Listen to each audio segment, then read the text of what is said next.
अंग्रेजों ने एक कानून बनाया सन 1860 में इस देश में। उस कानून का नाम रखा है इंडियन इनकम टैक्स एक्ट, आपकी आमदनी पर कर लेने का कानून।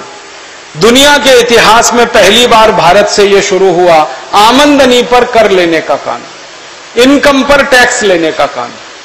हिंदुस्तान के इतिहास में मैंने बहुत ढूंढा, कोई एक राजा ऐसा नहीं मिला जिसने कभी इनकम पर टैक्स लगाया। इस देश में तो ऐसे राजा हुए जो कहा करते थे कि इनकम को कभी भी टैक्स मत लगाओ, टैक्स लगाना है तो खर्चे पर लगाओ, एक्सपेंडिचर पे लगाओ। एक महान व्यक्ति हुए इस देश में जिनका नाम था आचार्य चाणक्य। संयोग से वो इस देश के प्रधानमंत्री बन गए और उन्होंने प्रधानमंत्री बनते ही एक व्यवस्था की कि किसी पर कोई कर नहीं होगा। ये उनकी फिलॉसफी थी। उनका कहना था कि जिस राज्य की प्रजा पर कर ज्यादा होता है वो राज्य भिखारी होता है। वो कहते थे कर लगा के राजा के हाथ में ज्यादा पैसा देना बहुत बड़े खतरे को निमंत्रण देना है। राजा का दिमाग कब खराब हो जाए और कब आपके दिए गए कर को वो बर्बाद करना शुरू कर दे, आप क्या करेंगे?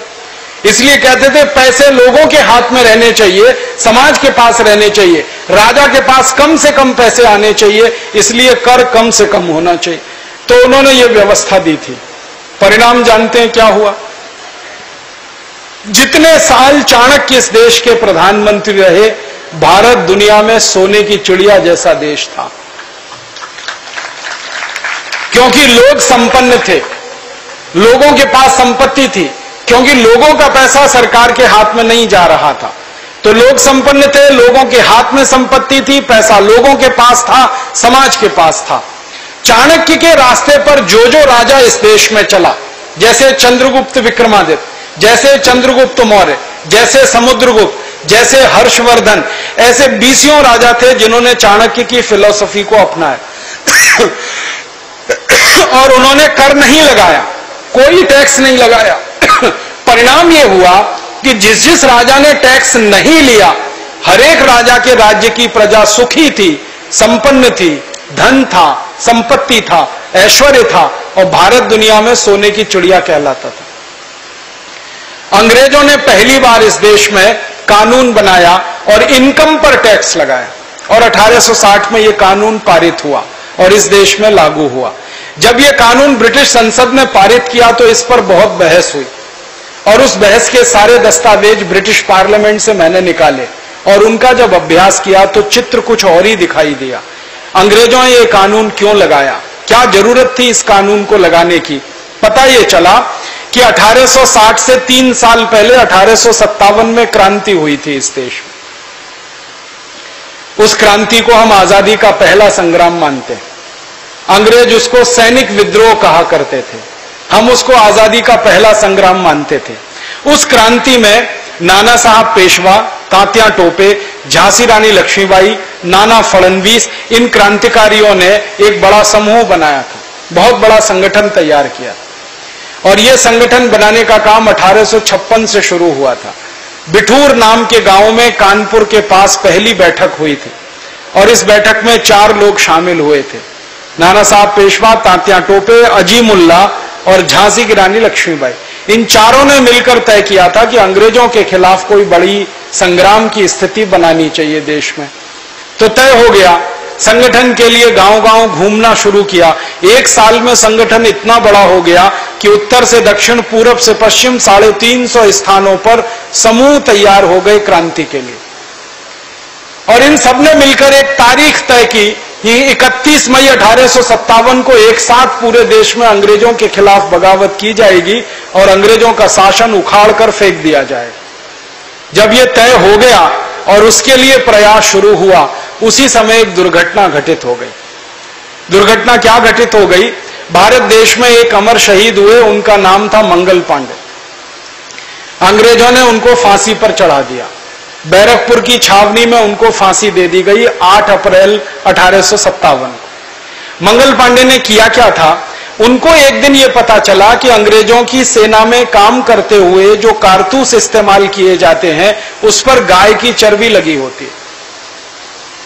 उन्होंने इस बात को कंफर्म करने के लिए, पक्का करने के लिए एक अंग्रेज अधिकारी मेजर जनरल ह्यूसन के साथ संपर्क किया और पूछा कि क्या यह बात सच है कि कारतूस पर गाय की चर्बी लगी होती है। ह्यूसन ने कहा कि मैं कुछ नहीं कह सकता, यह सच भी हो सकता है, नहीं भी हो सकता है। मंगल पांडे को गुस्सा आ गया। उन्होंने कहा यह क्या बात है, सच भी हो सकता है, नहीं भी हो सकता, एक जवाब दीजिए, या तो यह सच है या तो यह झूठ है। ह्यूसन ने जवाब नहीं दिया। मंगल पांडे ने अपनी गोली से ह्यूसन को ढेर कर दिया, मार डाला। फिर ह्यूसन जैसा एक दूसरा अधिकारी था, उसने मंगल पांडे को पकड़ने की कोशिश की। दूसरी गोली मंगल पांडे ने उनको उतार दी। बंदूक में 2 ही गोली आती थी, दोनों उन्होंने उतार दी। 2 गोली और भरने के लिए जब तक कोशिश कर रहे थे, तब तक कुछ अंग्रेजों ने उनको पकड़ लिया। पकड़कर उनके ऊपर मुकदमा चला। 10 दिन के अंदर उनको फांसी की सजा सुनाई गई। मुकदमा 29 मार्च से शुरू हुआ था, 8 अप्रैल को उनको फांसी दे दी गई। जिस बैरकपुर की छावनी में मंगल पांडे को फांसी हुई, उस बैरकपुर की छावनी के 1100 भारतीय सैनिकों ने अंग्रेजों के खिलाफ बगावत शुरू कर दी।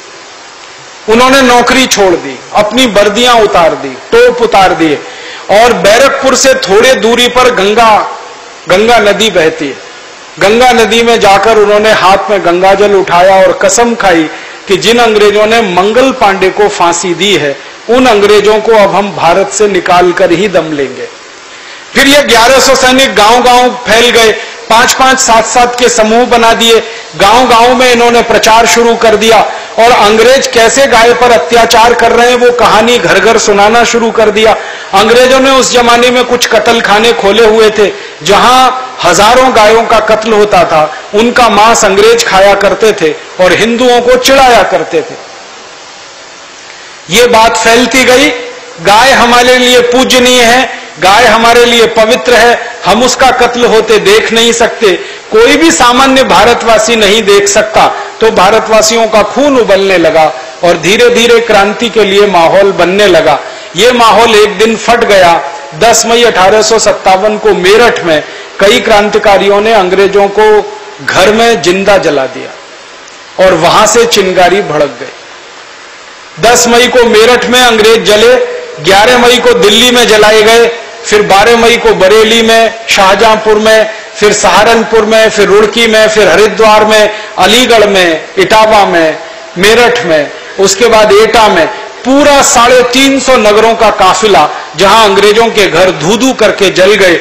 बहुत सारे अंग्रेज जलकर मर गए। जो अंग्रेज भागने की कोशिश कर रहे थे, उनको भारतवासियों ने गले से काट दिया, हंसियों से काट दिया, गड़ासों से काट दिया। इस 1857 की क्रांति में सारे देश में 3,64,000 से ज्यादा अंग्रेज मारे गए।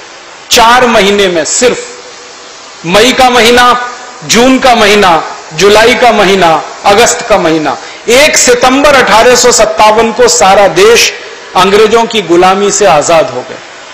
कहीं भी देश में यूनियन जैक नहीं था, हर जगह पर भारत देश का झंडा था। हर एक रियासत इस देश की आजाद हो गई। इस पूरी लड़ाई में 4.5 से 5 करोड़ भारतवासियों ने भाग लिया अंग्रेजों के खिलाफ। कितनी बड़ी लड़ाई थी, आप अंदाजा लगाइए कि 4.5 करोड़ भारतवासी अगर हंसिए से भी लड़ रहे हों, तलवारों से भी लड़ रहे हों, तो 4.5 करोड़ हंसिए बनाने के लिए लोहा लगा होगा। उस लोहे को लगाने के लिए हजारों मीट्रिक टन कच्चा लोहा लगा होगा। उस कच्चे लोहे को गलाने के लिए हजारों भट्टियां बनी होंगी। उन भट्टियों में लोहा गलाने का काम किसी ने तो किया होगा। और मैंने जब इतिहास ढूंढा तो पता चला कि हजारों टन कच्चे लोहे से हंसिया बनाना, कच्चे लोहे से तलवार बनाना, बंदूकें बनाना, नाल बनाना, ये जिन लोगों ने किया, उनको हम इस देश में बंजारा जाति के लोग कहते हैं, जो गांव-गांव, गली-गली अपना एक छोटा सा आशियाना बनाकर रहते हैं, जो अपना पक्का घर कभी नहीं बनाते, किसी भी शहर के गांव के बाहर बस जाते हैं। उनकी एक छोटी सी बैलगाड़ी होती है, उसी में उनकी पूरी जिंदगी ढोती है। वो कहीं भी बैलगाड़ी खड़ी होती है, वहीं गांव बस जाता है। थोड़े दिन वो रहते हैं, फिर दूसरे गांव में चले जाते हैं। एक बार ये बंजारा जाति के लोगों से मैंने पूछा, आप अपना घर बना के पक्का क्यों नहीं रहते? तो उन्होंने जवाब दिया मुझे, उन्होंने कहा, हमारे राजा ने जब अपनी जिंदगी में कभी अपना घर नहीं बनाया, तो हम कैसे बना सकते? तो मैंने आपसे उनसे पूछा, आपका राजा कौन था? उन्होंने कहा, महाराजा राणा प्रताप हमारे राजा थे, जिन्होंने जिंदगी भर अपने लिए घर नहीं बनाया। हम कैसे बना सकते हैं? हम उन्हीं के वंशज हैं और हम तब तक अपनी जिंदगी ऐसे ही बिताएंगे जब तक हमारे राजा के प्राण वापस हम में किसी में नहीं आते, पुनर्जन्म नहीं होता। तो ऐसे बंजारा जाति के लोग करोड़ों टन उन्होंने लोहा गलाया, हसिया बना के दिया, तलवार बना के दी, बंदूकें बना के दी। फिर मन में प्रश्न आता है कि कच्चा लोहा लाने के लिए पैसे लगे होंगे, वो पैसे कहां से आए? किसी ने पैसे दिए होंगे। तो समाज के व्यापारियों ने, उद्योगपतियों ने पैसे दिए। अंग्रेजों के दस्तावेज बताते हैं कि 1857 की क्रांति में 480 करोड़ रुपए खर्च हुए थे और उस जमाने के 480 करोड़ रुपए को आज अगर आप गिनना चाहें तो 300 से गुणा करना पड़ेगा। इतनी बड़ी रकम व्यापारी और उद्योगपतियों ने दान में दी। तो अंग्रेजों की संसद में बहस यह हुई कि आखिर इतना पैसा भारतवासियों के पास आया कहां से? तो भारतवासियों ने कहीं से ये कमाया, लूट के तो नहीं लाया। और वो कमाने का तरीका ये था कि 3000 साल से भारत के व्यापारी और उद्योगपति दूसरे देशों में अपना माल बेचने के लिए जाया करते थे और बदले में सोना और चांदी कमाकर लाया करते थे। भारत का कपड़ा बिकता था दूसरे देशों में। आपने कभी सुना होगा, ढाका की मलमल बनती थी, सूरत की मलमल बनती थी। मलमल का 15 मीटर का एक थान होता था, वो इतना नरम और मुलायम होता था कि तह बनाते बनाते आप एक माचिस की डिब्बी में उसको रख सकते थे। 15 मीटर का कपड़े का थान एक अंगूठी के छल्ले में से पूरा खींचकर निकाल सकते थे। इतनी बारीक बुनाई इस देश में हुआ करती थी। और वो कपड़ा बेचने जब भारत के लोग दुनिया भर में जाया करते थे तो आपको सुन के अच्छा लगेगा कि वो कपड़ा तराजू के एक पलड़े में रखा जाता था और उसके वजन के बराबर सोना दूसरे पलड़े में रखा जाता था। सोने के बदले में हम अपना कपड़ा बेचते थे। हमने कपड़ा बेचकर सोना कमाया इस देश में, हमने लोहा बेचकर सोना कमाया इस देश में। 36 तरह की वस्तुएं भारत की जाती थी बिकने के लिए, उसमें से सोना चांदी बह बहकर भारत में आता था। और 3000 साल भारत निर्यातक देश था दुनिया का। 33% से ज्यादा निर्यात भारत किया करता था दुनिया में। 27% से ज्यादा दुनिया की आमदनी थी इस देश की। उस कारण से देश सोने की चिड़िया हो गया था। तो अंग्रेजों की संसद में जब ये सारी बात बताई गई कि भारतवासियों के पास धन और संपत्ति कहां से आया, तो अंग्रेजों ने तय किया कि भारतवासियों के पास अब धन छोड़ना नहीं चाहिए, वरना यह धन अगर भारतवासियों के पास रहेगा दोबारा फिर क्रांति होगी, तीसरी बार फिर क्रांति होगी और हम तो भारत में राज नहीं कर पाएंगे। तो भारतवासियों का सारा धन छीन लेना चाहिए। इसके लिए अंग्रेजों ने कानून बनाया, इंडियन इनकम टैक्स एक्ट। और कानून में व्यवस्था यह की गई कि 100 रुपए किसी भारतवासी के पास हैं आमदनी के, तो 97 रुपए उससे छीन लिए जाएं। इनकम टैक्स 97% लगाया गया। फिर उससे अंग्रेजों को संतोष नहीं हुआ। अंग्रेजों की संसद ने और एक फैसला किया कि भारत का उद्योगपति और व्यापारी कोई भी सामान का उत्पादन कर रहा है तो उसके उत्पादन पर भी कर लगाना चाहिए, एक्साइज ड्यूटी। वो 350% उन्होंने लगाई। फिर उन्होंने एक और फैसला किया कि अंग्रेजों के देश भारत के व्यापारी अगर कोई माल बेचते हैं उत्पादन करके तो बेचने पर कर लगाना चाहिए, टैक्स। उसको सेल्स टैक्स कहा। मुनाफा कमा रहे हैं तो इनकम टैक्स, बेच रहे हैं तो सेल्स टैक्स, उत्पादन कर रहे हैं तो एक्साइज ड्यूटी, माल को एक गांव से दूसरे गांव लेकर जा रहे हैं तो octroi tax, road tax, toll tax, municipal corporation tax, house tax, property tax, 20 तरह के टैक्स उन्होंने लगा दिए। उद्देश्य एक ही था, लूटना है भारतवासियों का पैसा। अब अंग्रेज ये सारा पैसा लूट लूट कर भारतवासियों से लंदन ले जाने लगे और इस देश की टैक्स व्यवस्था के चलते 100 साल के अंदर भारत सोने की चिड़िया से कंगाल देश बन गया, भिखारी देश बन गया। मुझे अफसोस और दुख इस बात का है कि गोरे अंग्रेज जब इस देश पर टैक्स लगाकर माल लूटते थे, पैसा लेते थे, लंदन लेके जाते थे और लंदन में जमा करते थे, तो लंदन अमीर होता गया, भारत गरीब होता गया। इंग्लैंड अमीर होता गया, भारत गरीब होता गया। तो भारत के क्रांतिकारियों ने सपना देखा एक दिन अंग्रेज चले जाएंगे तो अंग्रेजों का टैक्स कानून भी चला जाएगा, भारत के लोगों की लूट भी बंद हो जाएगी, भारत फिर से समृद्धशाली और संपत्तिवान देश हो जाएगा। लेकिन 15 अगस्त 1947 को गोरे अंग्रेजों के चले जाने के बाद काले अंग्रेजों के हाथ में इस देश की सत्ता आई। टैक्स के कानून वही के वही इस देश में लगाए गए, एक भी टैक्स काले भारतवासियों ने हटाया नहीं। अंग्रेज लूट रहे थे इस देश को और लंदन ले जा रहे थे टैक्स का पैसा। अब इन काले अंग्रेजों ने 62 साल इस देश को लूटना शुरू किया और पैसा ले जाकर स्विट्जरलैंड में जमा करना शुरू किया। लूट की तो दोनों ही व्यवस्थाएं इस देश में चल रही। कैसे कहें कि देश आजाद हो गया? अंग्रेज लूटते थे एक साल में 70,000 करोड़, ये अंग्रेजों की संसद के आंकड़े हैं। एक साल में टैक्स लगाकर income tax, central excise duty, sales tax, octroi tax, toll tax, road tax, municipal corporation का टैक्स, 23 तरह के टैक्स अंग्रेजों ने लगाए थे। एक साल में 70,000 करोड़ लूट कर ले जाते थे लंदन। अब इन काले अंग्रेजों ने इस देश में आजादी के 62 साल के बाद 64 तरह के टैक्स लगाए हुए हैं और हर साल 20 लाख करोड़ रुपए देश से लूट रहे हैं और लूट कर ये धन स्विट्जरलैंड की बैंकों में जमा कर रहे हैं। नेताओं के घर भर रहे हैं, हमारे घर खाली हो रहे हैं। ऐसी लूट की व्यवस्था जिस देश में चल रही है उसमें हम कहते हैं लोकतंत्र है। ये लोकतंत्र है कि लूट तंत्र है? इस देश के नेताओं को मैं पूछता हूं कि आप 64 तरह के टैक्स क्यों लगाते हैं इस देश के ऊपर? अंग्रेज 23 लगाते थे, आपने 64 टैक्स लगा दिए। करना तो यह चाहिए था कि अंग्रेजों के सारे टैक्स खत्म हो जाने चाहिए थे।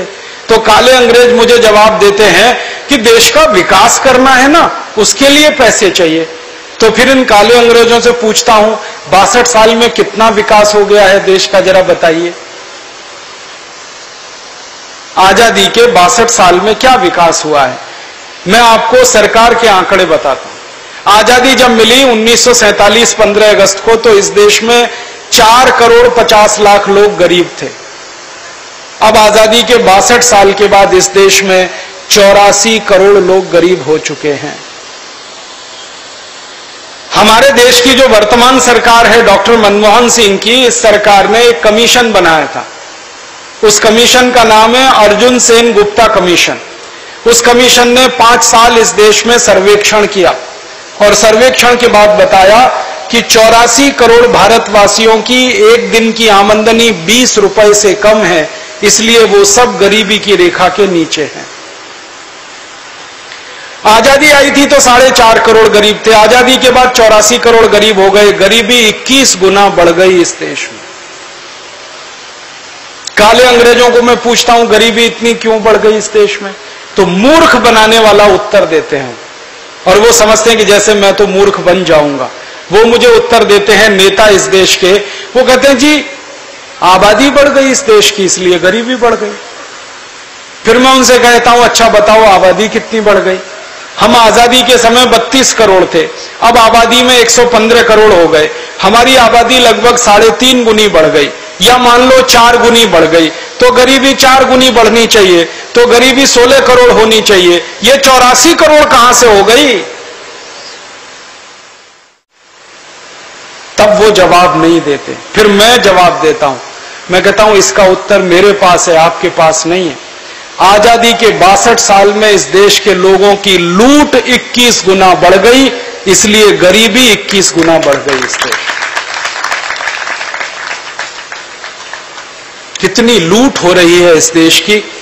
हमारे देश में एक प्रधानमंत्री हुए, उनका नाम था राजीव गांधी। उन्होंने 1984 में संसद भवन में ये बताया कि जब 1 रुपया मैं किसी गरीब आदमी के विकास के लिए दिल्ली से भेजता हूं तो उस गरीब आदमी के पास सिर्फ 15 पैसा पहुंचता है। ये 1984 में कहा। अब 2009 आ गया, भ्रष्टाचार बढ़ा है, कम नहीं हुआ है।